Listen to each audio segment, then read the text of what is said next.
Hello ladies and gentlemen, this is Blue Maxima, and I'm here checking out Cocoron. Weird choice, I know, but hear me out on this one.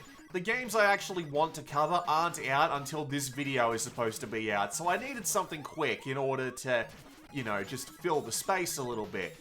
And I decided to have a look through my NES anthology, which for certain games has a little bit of a heart symbol going on, and this heart symbol designates, hey, this game wasn't very popular now or when it came out, but it's worth a look anyway. And I found this game and I thought it looked interesting, so I gave it a go.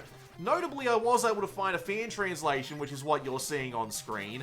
I'll link it in the description of the video. But notably, this fan translation was released in 1999, which is actually surprisingly old. I don't think ROM hacking was around until 1997, the website, not the concept. But, you know a game's old when you're playing a fan translation for it that's 20 years old. I just gotta say that. So, this was made by a studio that was started by the guy who originally designed the character of Mega Man. And the music was done by the guy who did the soundtrack for Mega Man 2. So there's a little bit of prestige going on here, right? And it's basically a Mega Man clone. And notably, it's actually a fair bit easier than the original Mega Man games. Now, I admittedly have never managed to finish a stage in an original Mega Man. I've managed to get to a boss, but I've run out of lives at that point. So, admittedly, this is a little bit more up my street. I will say that right off the bat. However, that does not stay that way, and we'll get to that in a little bit. But the neat trick in this game is that you have the ability to customize your character. You can give them a head and a body which can change their maximum HP, how high they can jump, and whether or not they'll have a special ability, like being able to float on water, or being able to do like a flutter jump in the air in order to maintain your height for a little bit. So that's a neat little touch, and you can also pick out a unique weapon for your character as well, and they are quite unique. They've all got their own little sets of properties, and you can find power-ups for the weapons in the world that will upgrade them and turn them into an even more specialized tool. However, you do also have the ability to play around with your character before you go out, so you don't get stuck with something that feels completely useless. There are a couple of things in the world, a couple of like extra power-ups that you can get, that are like, hey, you need to be able to jump this high in order to get this, but it's never anything that's too game-breaking.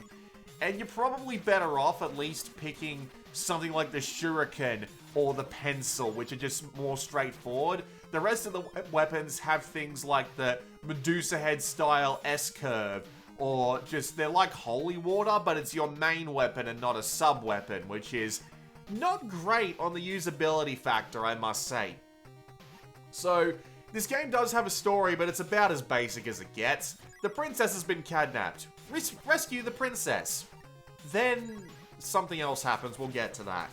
And you do this via going through these platforming worlds, and the game's kind of got this neat touch where you have to go from one location to another, and halfway through the level style changes. So you'll be going through one set of challenges, and then it'll change, and you'll be fighting completely different enemies and doing some completely different platforming.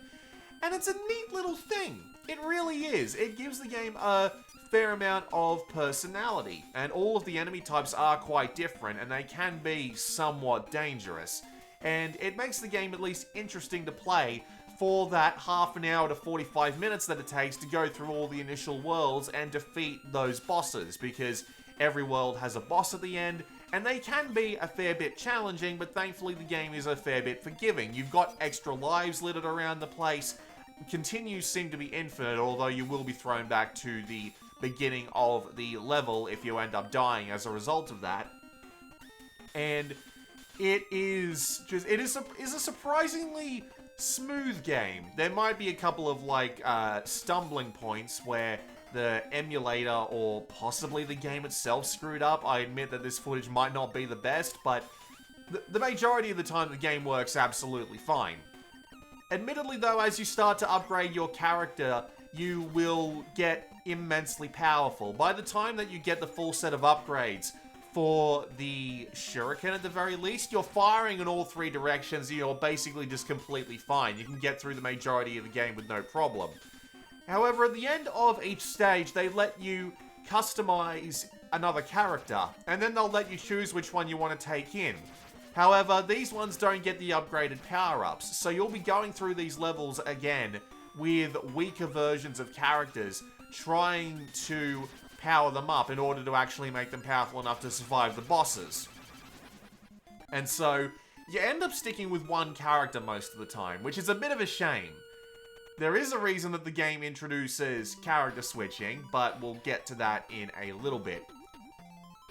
And so, for the first 30 to 45 minutes, you're having an absolutely fine time, if I'm being perfectly honest with you. I found it to be a little bit too easy, especially approaching the later stages when you're very powered up. But at the same time, I didn't have that much of a problem with the game. The art style is charming, the music is pretty good, and being able to play around with these different characters and see how they would actually affect me throughout the game is actually a really neat touch, and I do appreciate being able to just play around with that concept. However, the last 45 minutes of the game is where it really starts to go downhill. So, and I'm going to be spoiling a 30-something-year-old NES game here, so you'll have to forgive me for that one. But basically, once you've been through all 5 worlds, the game just kind of throws up its arms and says, you haven't actually found the princess yet, you need to go find the princess. Admittedly, one of the bosses does give you a hint as to where the princess might be hiding. However, it still makes it a bit of a pain in the ass to do. You have to wander between levels, and so therefore, if you actually want to get to another level in order to check the another level for where the princess might be hiding, you have to go over that level, which is a level that you've already played. You might get a slightly different layout depending on the level you're going through, but it can get a bit repetitive. And so the entire idea is to find the princess, and just to spoil it for you now, at the halfway point of every level where they do the switch, there is a giant egg, and the princess is hiding inside one of them. You are told this, however, you're not really told where to go until you go to a specific level, and the boss will say, hey, the boss is in the princess, I should say, is in the Milk Sea. Which doesn't help you out that much, because that still means you have to go back and forth. So here's the trick. Go to the fairy forest and head towards the Milk Sea. That's where you'll find the princess. At which point you'll be told all of your friends have been kidnapped and you need to go rescue them, and it basically throws you into the end game, which is an immense difficulty spike. It's genuinely like one of the worst difficulty spikes I've ever seen. You go from this rather lax platformer to 6 incredibly hard stages. They're all very short. You can do them all inside of 2 minutes. But you have to do them all back to back to back to back without dying once. And the platforming in this game is not the best. You kind of slip up when you're on slopes. Sometimes the hover jump can be a bit hard to predict. A few things along these lines, right? But when they put you into a couple of the stages that rely on very precise platforming, they can get very frustrating. Some of the layouts that they have planned for you also rely on the precision platforming, because they've got enemies that absolutely rely on the fact that you need to do some precision platforming. Like, you need to land right next to them in order to trigger their AI and then shoot them. So, yeah, they're bad. They're really bad. And that was the point where I just started save scumming and never looked back, because the stages themselves were incredibly frustrating, and I died like a dozen times on the cactus platforming stage alone, only to find that there were 3 more stages.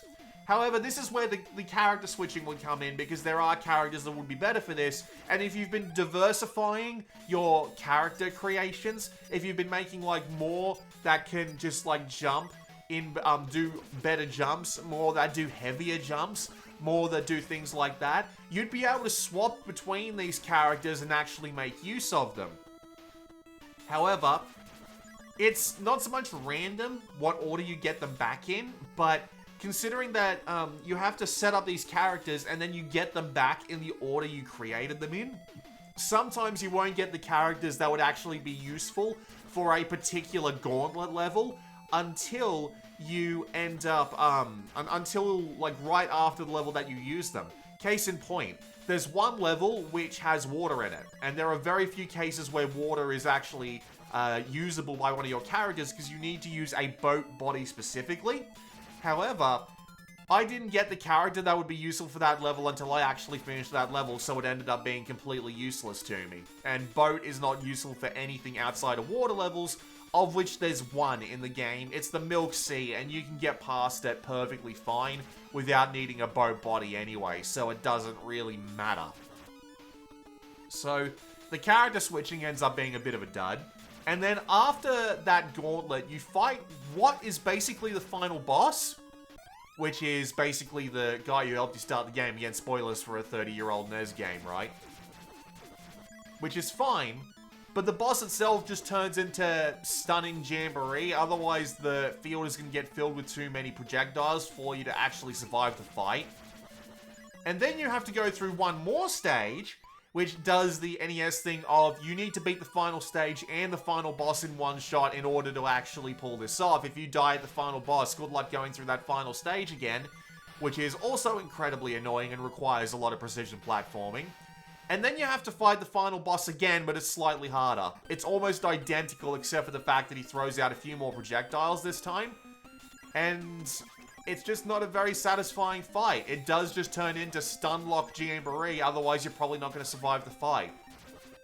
And it just turns what was otherwise a enjoyable, if not a little bit too easy platformer with a neat gimmick, into a slog. And I had to save state the hell out of this game in order to actually beat it. And I'm happy that I did, otherwise I would have been there for a lot longer than I otherwise would have liked, because I gotta tell you, man, that gauntlet makes the entire game lose its luster like a snap of the fingers. Would I recommend you play Cocoron? Not really. Go see a long play on YouTube and they'll probably do the trick for you, but it started out good, but then it just went downhill fast, and I just walked away not really having liked the game. And that's all there is to it, really. With that said, this has been Blue Maxima. I'll see you all next time.